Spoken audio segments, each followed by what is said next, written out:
Greetings, everybody. I really want to thank you guys. We're up to 50,000 subscribers. We're doing great. It's truly appreciated. Coming up, we have an interview where Thomas Sowell discusses Dismantling America back from 2012. Everything in this interview is still relevant today. It's amazing the foresight Thomas Sowell has had. Also, this is to whet your appetite for the audiobook. I'll be releasing the full audiobook on this channel. Takes a while to make these with the chapter breaks and indexing and all that good stuff. And I will, I promise, have the Thomas Sowell Reader audiobook up. I don't think you can find that anywhere else on YouTube. And I had that all edited and ready to go. And as you know, my computer blew up. We got a new one. We're up and running. And I'm going to power through those this weekend. So we'll get it up there. Thanks again and enjoy the video. Thomas Sowell is an economist, columnist, and author of 46 books. He is a scholar in residence at the Hoover Institution here on the campus of Stanford University in Palo Alto, California. His most recent book is Dismantling America and Other Controversial Essays. Welcome, Thomas Sowell, to Ideas in Action. Your latest book, your 46th, is titled Dismantling America, and in the preface, you write this: "The collapse of a civilization is not just the replacement of rulers or institutions with new rulers and new institutions. It is the destruction of a whole way of life and the painful and sometimes pathetic attempts to begin rebuilding amid the ruins." Is that where America is headed? I believe it is. Our only saving grace is that we are not there yet, and that nothing is inevitable until it happens. Why do you believe that America is headed toward a collapse? Well, domestically, there are so many things going on that we have lost the sense of the values that the country has. And we now have an administration which is very actively trying to change the very way we govern, the very way we live our lives. That's the domestic part. That's sort of the slow poison, as it were. But the faster poison is that Iran is getting nuclear weapons. And people don't seem to understand what that means. The Japanese were in 1945, were a lot tougher than we are today. And yet it took only 2 nuclear weapons to get them to surrender. So people are saying, you know, Iran may have only a couple of nuclear bombs. That's all they need. If they're willing to die and we're not, then there's nothing short of surrender. So what do you think we should do about Iran? Stop them from getting nuclear weapons. And that would mean attacking them or acquiescing in an Israeli attack? Yeah, you know, it's sad that it's a question of acquiescing in an Israeli attack.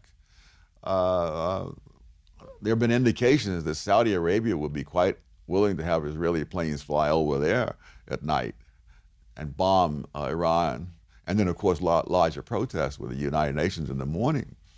But the very fact that they have to fly over Iraq, fly around Iraq, because there are American fighter planes there who might shoot down the Israeli planes. I mean, it really does show where we've come. You know, a lot of people recognize the threat of Iran, but you're actually one of the few people that I've talked to who really see it as a kind of, you know, the term these days is existential threat to the United States. It really changes our existence. Oh, absolutely. Going all the way back to the Ayatollah Khomeini, he said that his first loyalty is not to Iran, it's to Allah. And so if you know, we can't deter them with the threat that we'll come in and destroy a whole lot of innocent Iranians. They don't care. I mean, you can't deter suicide bombers. So deterrence worked. We're here at the Hoover Institution, which is home to a lot of people who were architects of the deterrence policy. Deterrence worked during the Cold War, but you don't think it will work today? No, because you can't deter suicidal people. You either stop them or you don't stop them. Do you think the administration is kind of distracted by what's going on the economic side and not paying enough attention to Iran? Or do you think there's something more basic going on? No, I don't think they ever intended to do anything serious to stop Iran. What they are doing is a lot of charades at the United Nations, which follows years. We've had all kinds of charades at the United Nations and at the League of Nations before that for the very same purpose of giving the impression that you're doing something when you're not doing a thing. I want to move back to the domestic situation. We've had a recession, and it appears that it's much more difficult to pull out of the sluggishness of the economy than a lot of people thought. Do you think there's something fundamentally wrong with the American economic system? No. There's something fundamentally wrong with the policies that are being followed. They're trying to relive the New Deal of the 1930s, and the New Deal of the 1930s didn't work. So, I mean, most people, you know, there's this narrative out there that the reason we had massive unemployment in the 30s was because the market failed, the stock market crashed, and you had all this tremendous unemployment. Now, it so happens that for the 12 months following the stock market crash, we never hit double digits in unemployment. Unemployment peaked at 9% 2 months after the stock market crash and started going down. So the unemployment rate was down to 6.3% when the federal government figured it had to intervene. And that's when the downward movement reversed, and we never saw 6.3% again for the next decade. So I mean, if you follow the actual month-by-month employment numbers, it's just clear as crystal that the disaster came after federal intervention. So you think that government intervention in this case and in previous cases, but let's just talk about what's going on right now, has actually made things worse. I mean, it's the reason that unemployment is as high as it is today. It would be lower if government hadn't done anything in 2008. Yes, well, you can look at the numbers. One of the figures, I think, see, the unemployment figures really understate how much unemployment there is because there are people who simply stop looking. But the figure that I like is the one, what percentage of the adult population have jobs? And that figure has been declining steadily ever since the stimulus began. It's one of the many things where words trump reality. There's no sign that the stimulus has stimulated anything. Businesses have record amounts of money sitting idle. Banks have record amounts of money sitting idle. The public is saving more so than ever before. The velocity of circulation of money is lower than it's been in 50 years. So to me, you can call it a stimulus. If you look at what happens, it's a sedative. A sedative, I like that. And the sedative, is that the result of the fact that businesses feel uncertainty or they don't want to invest? Absolutely. I mean, how could you not feel uncertainty when Congress and the president are constantly dreaming up new bright ideas they want to try? You have no idea what the rules of the game are going to be. And when you generate that kind of uncertainty, people sit on their money and wait to see how things sort out. And yet you do talk about the importance of human capital, right? So in your own case, you went to Howard University on the GI Bill. Right. And then you transferred to Harvard. But the GI Bill really was a government program. Do you think that programs like that, which help improve human capital, are a good idea? Well, it depends on this. Everything is, the devil is in the details. But okay, let's just say that today we've got a lot of veterans coming back from Iraq and Afghanistan. What if there were a GI Bill for them, meaning that they really could? I think the GI Bill paid 100% scholarship, didn't it? No. Well, the one after World War II was a lot better than the one after the Korean War. So I had to do a lot of scuffling to make it. But what about the one after World War II? What about giving everybody a full I would scholarship? do that in a heartbeat. I suspect that a lot of the people on the other side would not be happy with all these veterans who have a different view of the world suddenly getting all this education and becoming major players in the years ahead. Talk about President Obama. Do you think he's a socialist? No, not technically, I suppose, because socialism usually means the government ownership of the means of production. The pattern he's following is much more like that of the fascists, where the government leaves the means of production in private hands and the politicians tell them what to do. And that's much more politically viable because after the government forces the private industry to do something and it turns out disastrously, you can always haul the people from private industry up before congressional committees, denounce them on television and so forth, leaving out the fact that it was you who forced them to do what they did. And this is the way you see, for example, the health care reforms that were passed?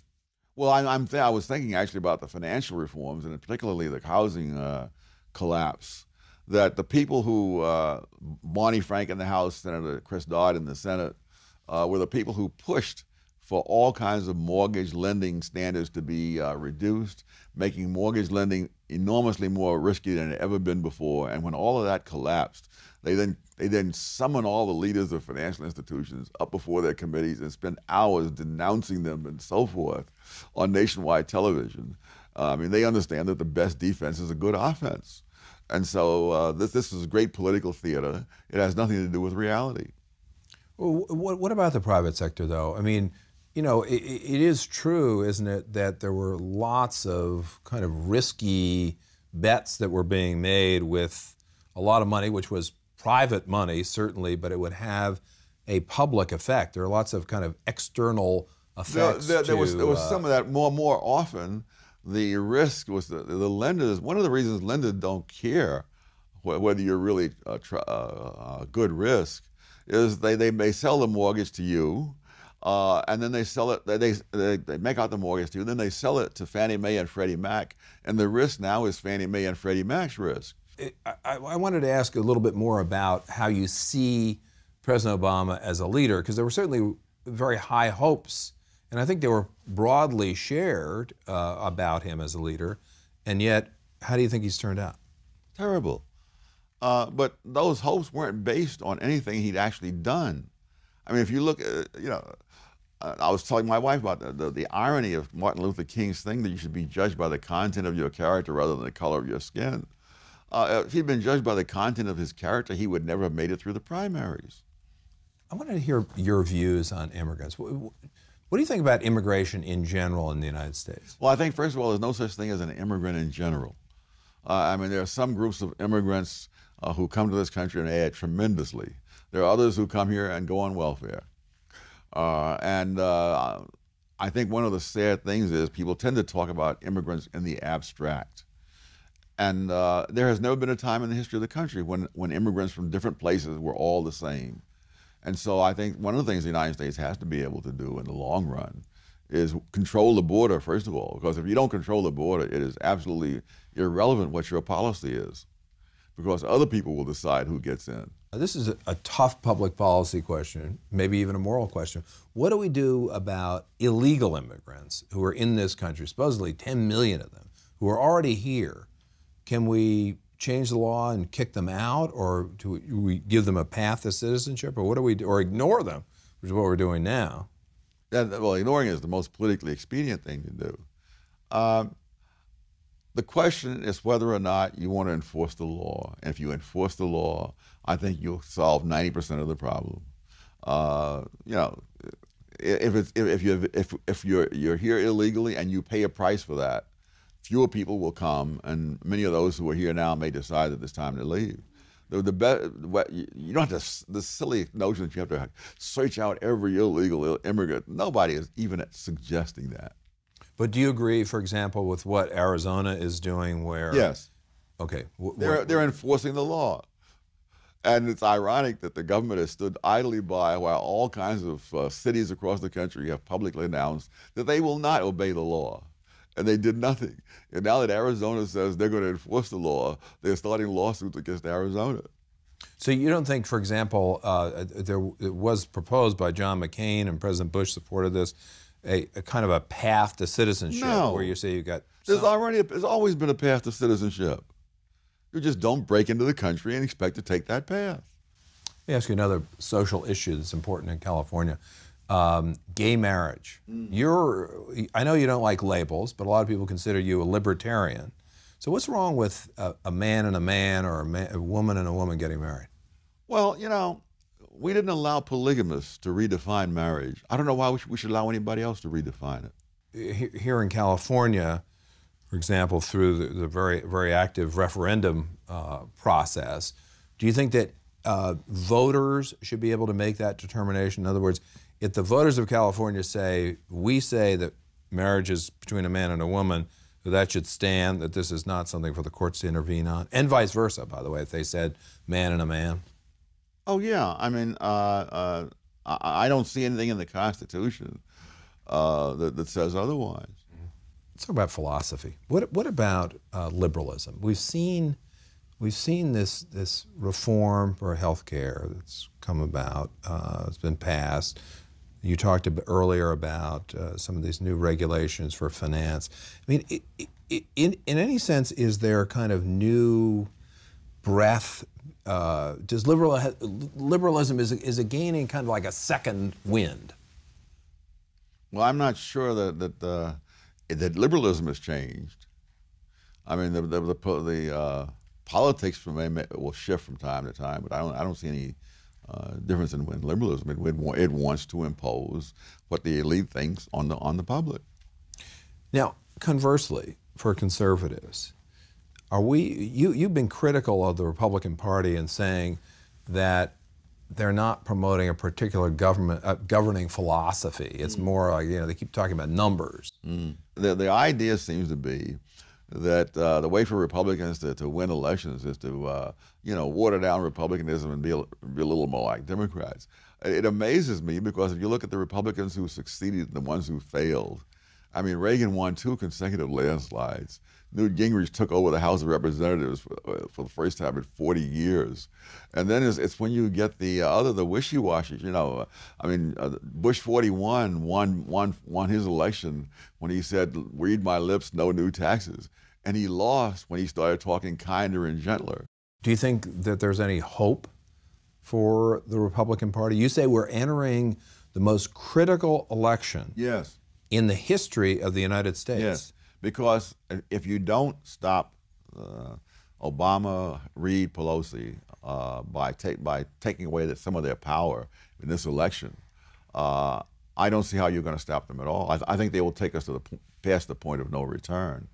For example, if let's suppose the Democrats hang on to the current majority in both houses of Congress, I don't doubt and it won't matter that Obama has a approval rating in the 40s.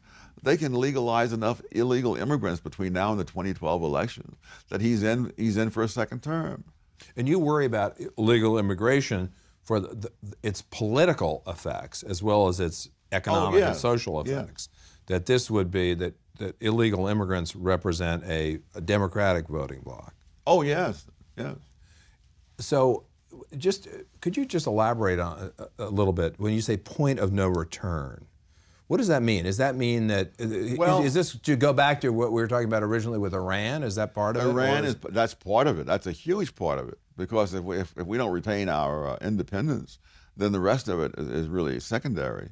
But even just domestically, I mean, if this medical thing goes through, and if you look at the other things that he wants along with it, including this notion that no one seems to pay much attention to, he wants to have a federal police force comparable in size to the military. And what is that for?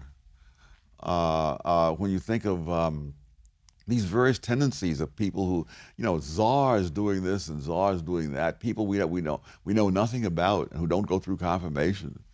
I mean, this is really dismantling all the safeguards that were built into the Constitution to stop arbitrary power.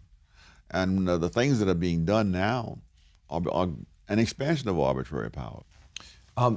Just to get back to the issue of Republicans, because it's an election between 2 different parties. If you don't have very much faith in what happens when the Republicans govern, then in a sense, are we already past the point of no return? Or do you have hope that something will change within the Republican Party that will make it more, let's say, principled? Well, some things have already changed, the Tea Party being one. But I think more fundamentally, it was getting clobbered by the Democrats in 2 consecutive elections, which sometimes wakes people up. I think it would have been bad for the country if the Republicans had won both those elections, because they'd have kept on drifting along the way they were.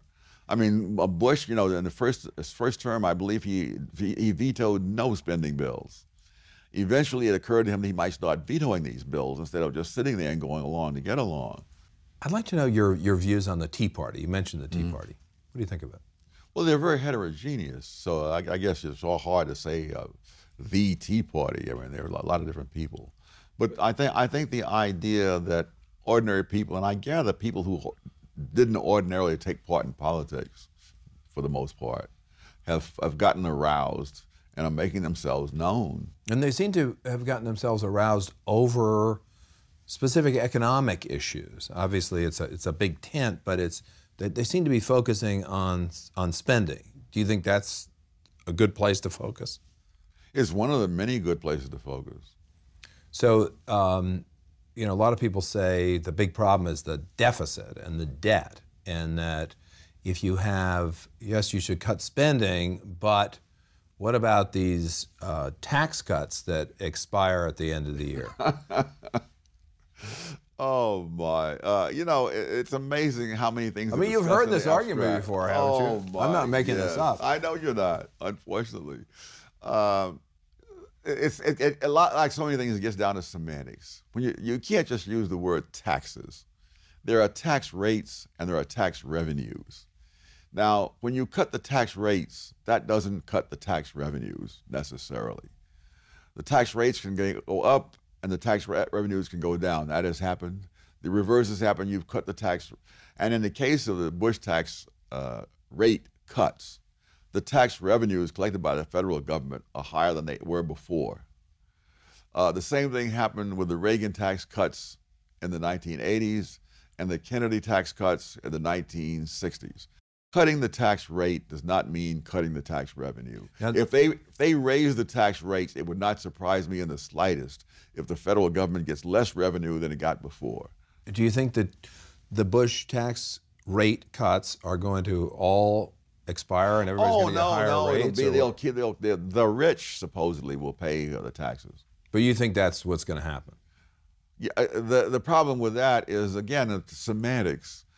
The people they call the rich, I'm sure at least 3/4 of them are nowhere close to being rich. Being rich means having wealth. We're not talking about a tax on wealth. We're talking about a tax on income. And we're talking about a tax on income on people who, for the most part, are making that, have not been making that income all their lives. They're people who, at the end of 20 or 30 years, have worked their way up from the bottom and are now making a couple were making $125,000 a year. They weren't making $125,000 a decade ago, and they won't be making it a decade after. So they're not rich. They've reached their peak, and that's when the government steps in to take it away from them. So this is really part of what you were saying about point of no return. I mean, if these tax rate cuts are, or some of them anyway, are in effect let expire, not repeal, but they just expire. Yeah. If Congress doesn't do anything, that's going to have a very detrimental effect on the U.S. economy. It'll have a bad effect. How detrimental, we'll find out. I want to go back to something you said earlier about stimulus, so-called stimulus package, $787 billion plus a bunch more after that to stimulate the economy. You call it a sedative. There are really two parts to government intervention in the economy after the recession. One was the stimulus, but before that, there were measures to shore up financial institutions, which a lot of people felt if they go under, like AIG or some of the other ones, it would cause a terrible problem globally, and we'd be in a much worse shape than we are today. Do you think it was right for government to act, let's say, as lender of last resort or shorer-upper of institutions? In the short run. The problem is government policies don't end in the short run. And there's a history, there's certainly a very clear history of that, where government, yes, when government steps in, it doesn't leave. No. It's like a Venus flytrap. I mean, it's easy to get in, it's hard to get out. Mm-hmm. And especially when the policy isn't working, politically you cannot say we made a mistake and we have to change. You just cannot do that unless you want to throw your whole career away. In private life, we have to do that all the time. Anyone looks back through his own life or realizes he did this, it wasn't working, say, oh my God, I got to stop. Do you ever feel you made a mistake in anything that you've done in a policy or intellectual sense? Oh my gosh, I mean, you have a few weeks? I think that anybody my age who looks back at all the mistakes he's made, when he gets halfway through them, he will have spent a year. Of course. Well, just give me one. Oh, when I was a Marxist in my 20s. I thought that's what you were going to say. Oh, good heavens, yes. Fortunately, I was an empiricist before I was a Marxist.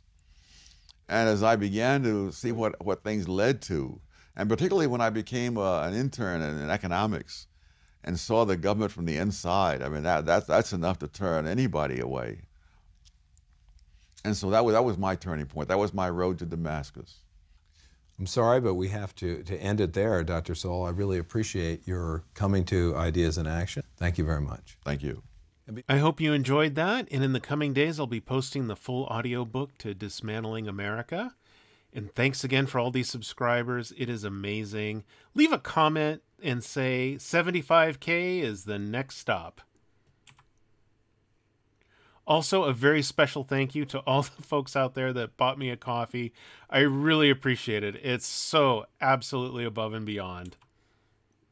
Another way you can feel free to show your support is to click that triangle if you're using the Brave browser. And I also have some great referral links. I am not paid to endorse any of these. These are just all services I use myself and trying to pass along the great savings. Bitcoin is back on the road to 100K. If you haven't already, check out Coinbase. It's a U.S. publicly traded company, all under SEC scrutiny and guidelines. It is the safest place to trade cryptocurrency. Check out the link in the description and get 10 free Bitcoin. I have found Webull to be the best place to trade stocks. If you use the link in the description, you'll get a free stock just for signing up, and another free stock when you make your first deposit. I love that they have paper trading. You can play with $1 million in play money and get some practice in before you start doing real trades.